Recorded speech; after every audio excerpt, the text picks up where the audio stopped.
In my previous videos, CWard has gotten lots of love, but I've also noticed some hate, and it's mostly down to it being a micro brand.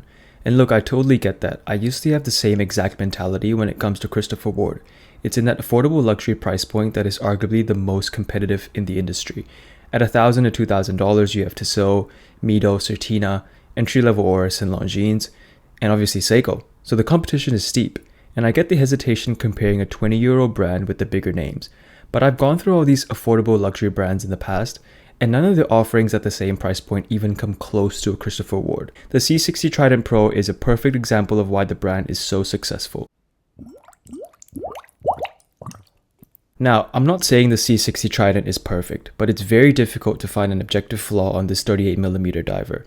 At this price point, there's always going to be an aspect of the watch that's sacrificed. Costs have to be cut somewhere. Take Seiko and their bracelets and their unsigned crowns. Tissot has their controversial Powermatic 80 movement with plastic parts.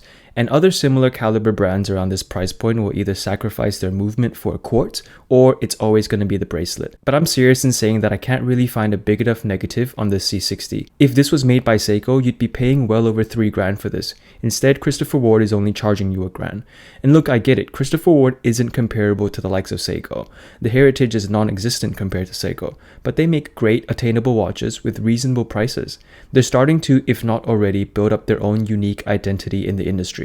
So much so that I'm truly a little hesitant calling them a micro brand at this stage.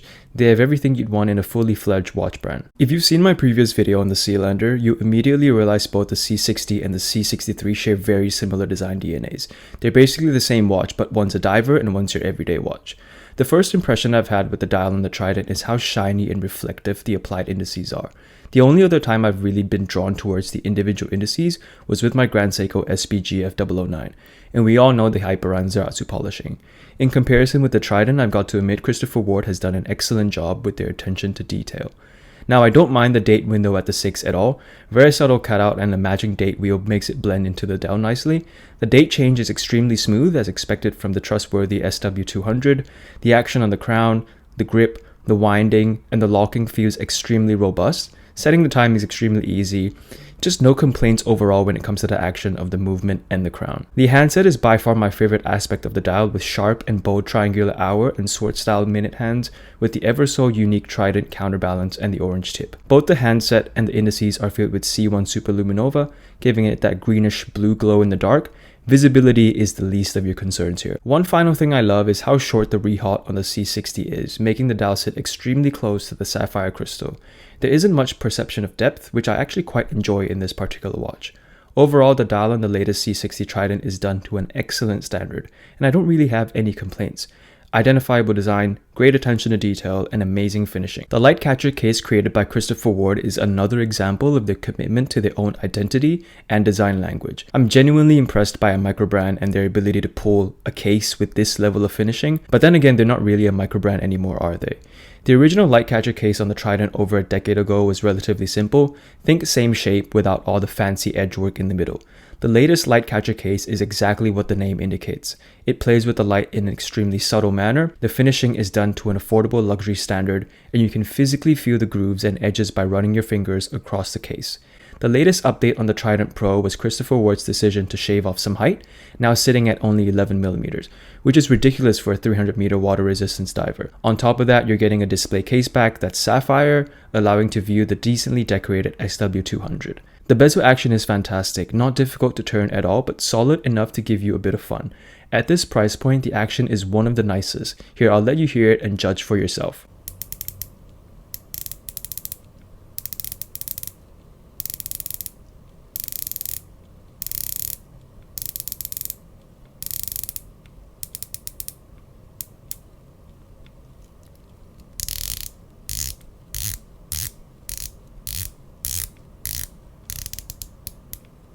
The thing with CWard is that they listen. After all, they have their own CWard forum, and I'm sure they review comments looking for ways to upgrade and refine their watches. One of the biggest complaints with the beta bracelets from CWard is their ridiculous length, which until this date I still have no idea why it was so.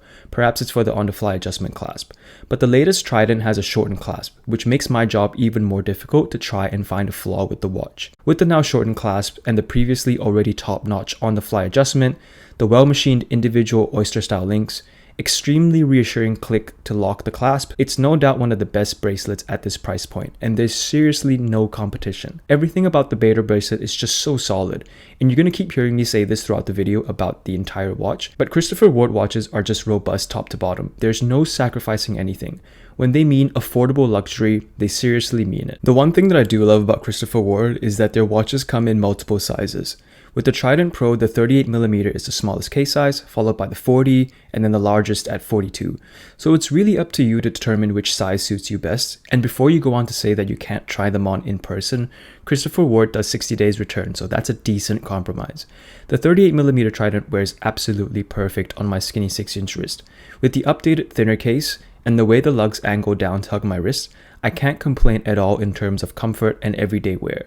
Now, I'm not a huge fan of male end links, but the one here angles down just as aggressively as the lugs, which makes it blend into the curvature of my wrist. So I have nothing bad to say here.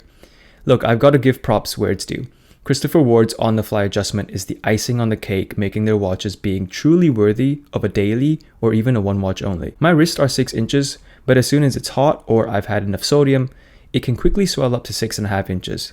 I've had a few watches in the past that I've really loved, but I've sold because they just couldn't handle the change in wrist size. But with the Trident, and other Christopher Wards for that matter, it's just so easy to adapt on the go. Now there is one thing, being so well built means it's going to be heavy, but the weight distribution makes it easy for someone like myself with skinny 6-inch wrists to wear it all day long. Absolutely no complaints in terms of comfort and wear. So who's the Trident Pro really for?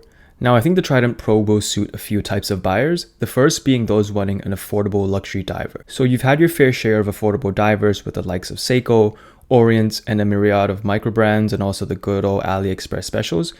You're looking to dip your toes into the affordable luxury space, but nothing from the mainstream Swiss brands really stand out to you. Or the ones that do are just simply out of budget and you want something really solid in the $1,000 price point. The Trident Pro is arguably your best and seriously your only option.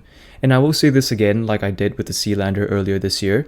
If you're a dive watch person looking for a one and done, a one watch only, this could easily do the job at $1,000. The second is if you're big on value for money. If you're big on purchasing watches based on value for money and you don't care too much about brand heritage and all that emotional marketing stuff, then Christopher Ward and especially the Trident Pro offers insane value for money. That's one of the major reasons why Christopher Ward is able to offer their timepieces at relatively affordable prices considering the specs and quality that you're getting. Not to mention that the designs are original and that they haven't taken the easy way out by just doing quality with homages. They spend their budget developing and producing the most bang per buck timepiece, and that's been their goal since the inception of their brand. And I must say, they're doing a fantastic job at sticking to their principles. Last but not least, you want a more affordable Seamaster alternative, but you also don't want to sacrifice the automatic movement for the cheaper quartz Seamasters. And you're not willing to buy something that is at least a decade old with the possibility of battery changes or even movement servicing in the distant future. Just an FYI, a decent Seamaster quartz, the classic 2541, will run you at least $2,000 for one in decent condition. So what else can you get that has a similar vibe without the vintage risk but is also built to an excellent standard? The Trident Pro. Now here are some similar price point alternatives that I've personally owned in my personal collection that I believe the Christopher Ward truly blows them out of the water. We have the Certina DS Action Diver in 38mm, the Baltic Aquascaf, Laurier Neptune, all variants of the Steinhardt Ocean 39s, Longines Hydro Conquest, Seiko Slim Turtle, Marathon MSAR, the one in 36mm, the Rado Captain Cook 37, Oris Diver 65, and even the Oris Aquis. And I will say the Oris Aquis is the one true competition in this list for the Trident Pro, but it's way more expensive. It's at least double the price. I feel like this year has been a Christopher Ward year for me, at least for my channel, what I've been producing. But it's warranted. Christopher Ward is an amazing brand that hasn't been in the game for all that long. 20 years is a good amount of time. And they're at a point where they are producing quality watches for amazing prices and it's attainable. Again, I keep saying this, with their watches, there are no real compromises. There's no real weaknesses that you can find that they've sacrificed because they want to cut costs. If you can get past the whole micro brand thing, if that even bothers you, if that's even a thing, give Christopher Ward a shot if you haven't already. Their watches are well worth the money without question. Now, I just wanted to end the video by saying thank you.